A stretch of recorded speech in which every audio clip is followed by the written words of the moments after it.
Good morning বন্ধুরা। দেখো আজকে অনেক দিন পর ছাদে এলাম। আমার বোন আজকে চলে গেল।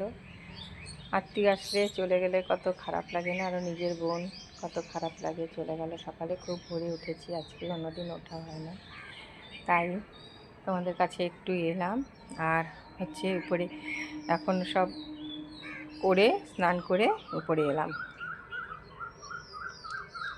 এলাম জামা কাপড়গুলো নাড়বো, নেড়ে যাব এখন ভগবানের গোপুর কাছে, গোপুসোনাকে উঠাবো, এই সমস্ত কাজ আছে। তাই তোমাদের কাছে একটু এলাম ছাদে। দেখো আমাদের সকালের ভিউ, অনেক দিন আসি না তো, তাই দেখি না। আমারও আজকে খুব ভালো লাগছে। দেখো ভিউটা, সূর্য মামা কোথায় উঠেছে দেখো, 7:30 বাজে।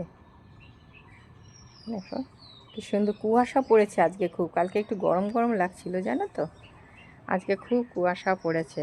ওই জন্যই মেঘলা মেঘলা হয়েছিল বলে গরম লেগেছিল, বুঝেছ। তাই অনেক দিন পর ছাদে এলাম তোমাদেরকে একটু আমাদের ভিউটা দেখানোর জন্য। দেখো কত সুন্দর, এই গোলাপটা কত বড় হয়েছে দেখো, দেখেছো? আগেও দেখিয়েছিলাম, কত বড় গোলাপটা হয়েছে দেখো। আর এইটাও বড় হয়েছে, সুন্দর হয়েছে দেখতে, মিষ্টি কালারটা। দেখো আমাদের ভিউ, সেই খেলা হয়েছিল, সেই খেলাটা এখনো আছে। এইটা আমাদের সুপারি গাছ, এই যে একটা সুপারি গাছ। তো রাখছি, টাটা, বাই বাই। সবাই ভালো থেকো, সুস্থ থেকো। আবার সবাইকে গুড মর্নিং, টাটা।